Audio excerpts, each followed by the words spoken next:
Salut tout le monde! Si, comme moi, vous êtes déjà occupé à préparer votre saison prochaine en trail, vous n'êtes probablement pas sans savoir que après-demain va être une date assez importante, puisque c'est ce jeudi 24 octobre à partir de 9 h que vont s'ouvrir les inscriptions au Marathon du Mont Blanc.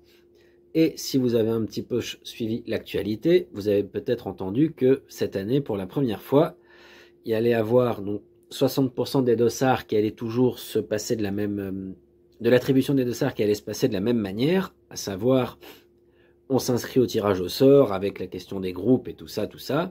Donc pour ça rien ne change. En revanche, pour les 40% d'autres dossards, là, ça va être assez intéressant puisque ça va être du premier arrivé, premier servi.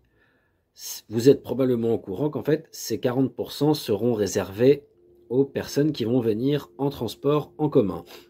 Donc, ce qu'il faut savoir, si vous ne l'avez pas vu, c'est donc pour les transports concernés, donc il ne s'agira que du train ou du bus. Donc, l'avion, on oublie, au moins c'est Xavier Thévenard qui sera content.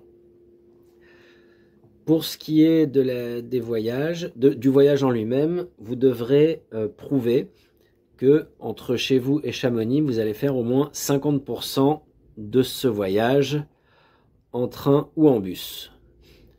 Pour la période, l'aller-retour devra se faire entre le jeudi 26 juin et le dimanche 29 juin. Aussi, pour ceux qui vont faire le marathon le dimanche matin, vous avez intérêt à tracer un petit peu pour pas vous paumer et pas rater votre voyage. Enfin, comment s'assurer que tout le monde va jouer le jeu, parce que forcément, j'imagine que tout le monde est déjà occupé à essayer de trouver des alternatives un petit peu crapuleuses pour passer par là sans venir en transport.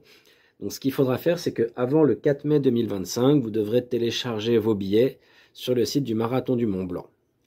Donc d'office là, ceux qui vont prendre un Flixbus pour venir en voiture ou en avion finalement, on vous voit, donc voilà, jouez un peu le jeu. Et pareil, ceux qui vont prendre des billets avec des annulations possibles téléchargés pour finir par les annuler, on vous voit aussi, bande de petits coquins. Et donc, que penser de cette innovation? Donc, au début, en fait, j'étais plutôt positif. Puis, quand j'ai vu le type de personnes qu'elle faisait râler, pour résumer, les nouveaux riches et les boomers, je me suis dit, waouh, ça, c'est une bonne mesure. On est d'accord qu'elle sera forcément à améliorer, mais à titre personnel, je préfère avoir une organisation qui va être force de proposition, qui va prendre des initiatives et qui ne va pas attendre d'avoir un système parfait pour le lancer. Parce que si c'était le cas, on ne lancerait jamais rien. Comme on dit chez nous, les seuls qui n'ont pas les mains sales, c'est ceux qui n'ont pas de mains. Allez, ciao!